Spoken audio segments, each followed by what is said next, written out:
Hi guys and welcome. In this week's video I'm going to be talking about how to build this live edge hickory sofa table. This is a really easy build, guys. This is a great build. Beginning woodworker and experienced woodworker, DIYers, because it's a few simple steps and you really get a beautiful result. It's not a hard build to do. I'm going to be talking about where you can find live edge slabs, tools and materials that you need for the build, finishing tips, installation tips. My name is Nicholas Pecos, guys. My shop is the Pecos Aesthetic. If you're new to the channel, welcome. If you've been here before, thank you so much for the support. Let's get into this build, guys. Thank you.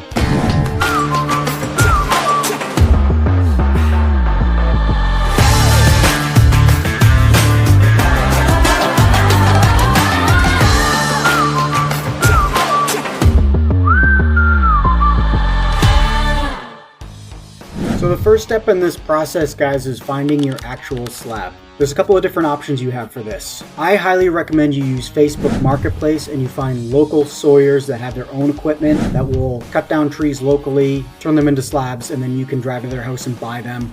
You're obviously going to need a pickup truck or some large vehicle to be able to transport the slabs, but you're going to save a lot of money doing it this way. Step 2 is going to be taking your measurements and gathering supplies. So it's going to depend on what size couch you have. Obviously, that's going to determine what your measurements are. For me, I wanted an 8-foot long table. It was 30 inches to the top of the back of the couch, and I wanted a 2-inch overhang on the back of the table to sit on that lip. And that was because I used a piece of double-sided Velcro tape to attach the table to the couch. The reason for that is it's a very narrow table. It's 6 inches wide. It's very unstable. So I wanted some extra support to make sure it didn't get knocked over with kids and animals running around the house. And I'm going to put a link in the description to the double-sided Velcro tape I used. The next step is going to be setting up your track saw. In this case, I have a Festool TS75 track saw. It's a fairly expensive option. It's a great saw, but you don't have to spend that much if you don't want to. You can buy a track saw from DeWalt. Bosch makes one, Makita makes one. There's a lot of good options out there that are cheaper. But setting up this Festool track saw, I have the dust collection system too that works with the track saw. So I set that up, plug everything in, get the track laid out the way I want it. And in this case, this slab was about 12 to 18 inches wide. I knew I wanted the tabletop to be roughly 7 inches wide and the legs to be around 6 inches wide. So I basically cut this slab in half. The bigger half being my tabletop and the smaller half being the legs of the table, which I was then going to cut in half. I recommend you use 2 passes minimum to cut your slab here. This slab is 2 inches thick. If you use 1 pass and try to cut 2 inches all at once, the saw might bind on you. Saw's going to have to work really hard. It's best to set it for 2 1-inch passes and cut it that way.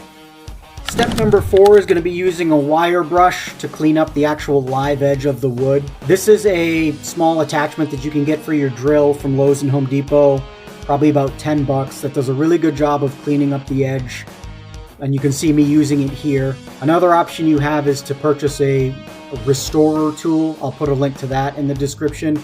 If you're going to be working with reclaimed materials a lot, I highly recommend you get one of these tools.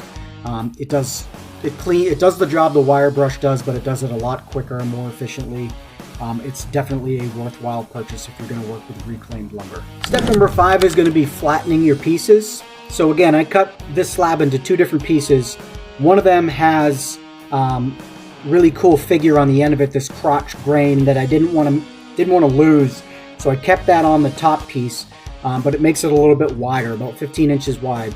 I can't flatten that on my jointer planer because my jointer is only an 8-inch jointer, so I use my CNC to flatten it. Other options, if you don't have a CNC, you can use hand tools to flatten it. You can use a router sled to flatten your pieces. For the smaller portion of the slab, the legs, I use my jointer planer to flatten it. Step 6 in this project is using Rangate knot filler to fill in the cracks and voids and knots in the slab. This is my preferred option when I want to fill in knots quickly. If I had bigger voids and gaps that I wanted to fill in, I would use epoxy.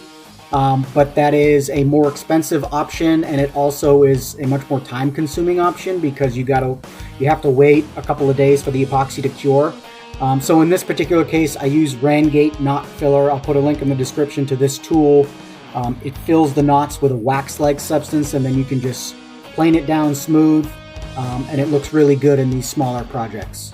Step number 7 is assembling your table, so assembling the legs to the tabletop. You have options here. You can use mortise and tenon joints. You can use dowels.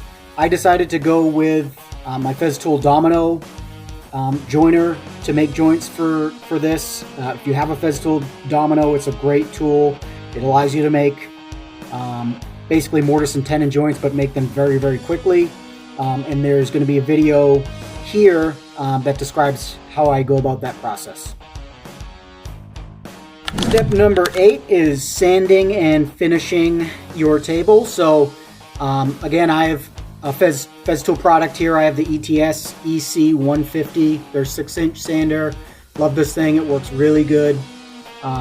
Sand my project down. I sand 80 grit, 120 grit, 150 grit, 180 grit, 220 grit, 320 grit. You can stop at 320 grit and apply the finish if you want. If you want to achieve a really nice sheen on your table, then I recommend you use 800, 1200, and 1500 grit as well. That's what I do. So I sand to 1500 grit.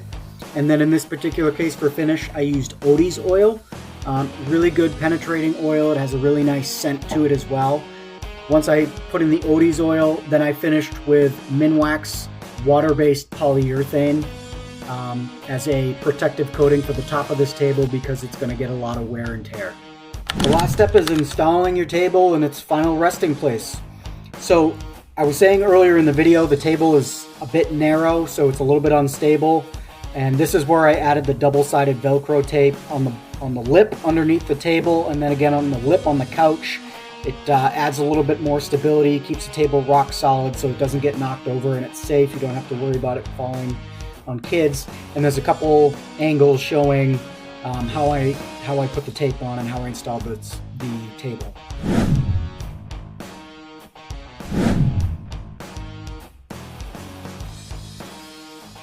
So that wraps it up, guys. Hopefully you found this video helpful. Like the video, subscribe to my channel. It would be a big help. I would greatly appreciate it. I would love to hear your feedback on the video in the comments section. Positive, negative, doesn't matter to me. Any feedback is good feedback. And if you like this video on this project build, please check out this playlist, which is my project build playlist. It's got videos of all the other project builds I've done, pergola, house sign, picnic table, epoxy river table, and there's going to be new ones added to that over the next couple weeks. Thanks very much, guys. Videos drop every Saturday. I will see you soon.